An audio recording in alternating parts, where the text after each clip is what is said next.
how do you think about rules? Like, was missing Google the result of a flaw in the set of rules that you had at the time, or was it just sort of a collateral miss?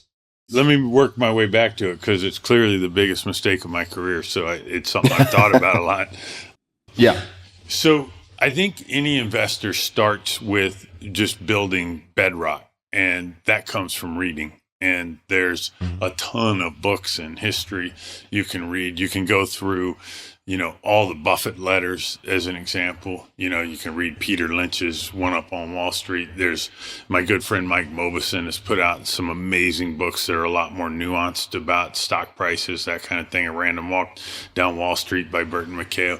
And then you build your bedrock, and then, you're out there and you're looking for an opportunity. So I think public stocks are a little different than venture, but there's some overlap. But you're looking for, a reality that you think is going to emerge that's not priced into the stock. So that requires you both to know, or to think where the world's going, and also to know what the expectations are currently embedded in the stock.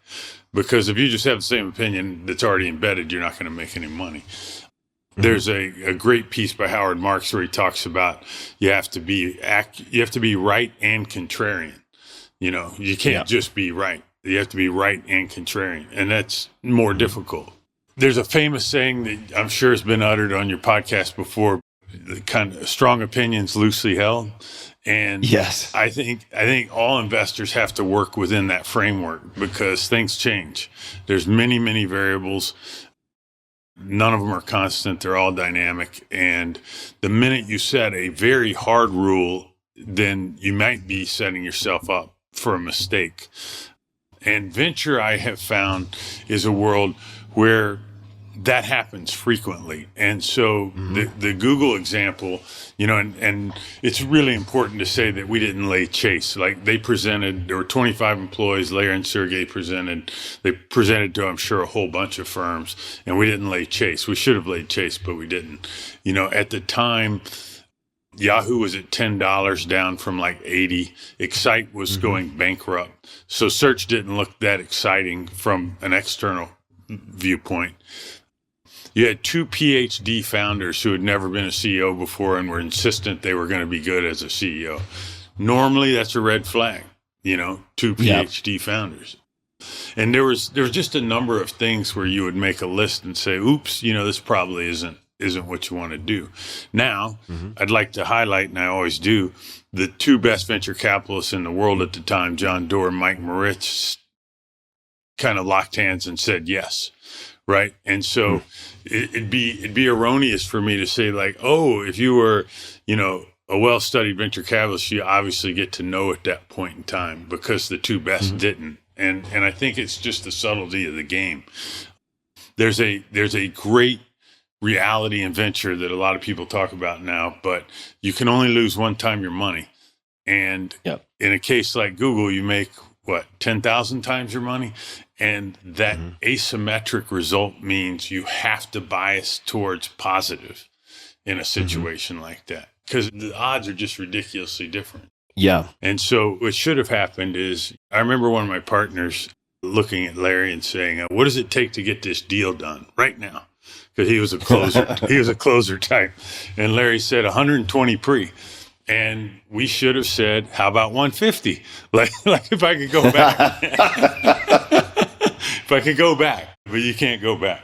Deal got done at like 80, so below what Larry had told us, but still, obviously, historic. So how did you then revise your rules of thumb or rules moving forward after that, if at all? Like, is a case like that, granted it turned into what Google is now, so it's easy to maybe punish yourself for not laying chase, but how did things change after that? After that, like the firm did Twitter, Snapchat, Uber, we got some right, after the fact. You did. Yeah. And around that time, I remember we used to give a book out to our LPs, our limited partners, our investors at every annual meeting. And I think Bruce had just read The Rational Optimist, which is a Matt Ridley book. Yeah. And Mm-hmm. He started using a phrase at our partner meeting, what could go right? And because of this asymmetric outcome thing where you could make 10,000 times your money and only lose once on the downside, it was the right frame of mind.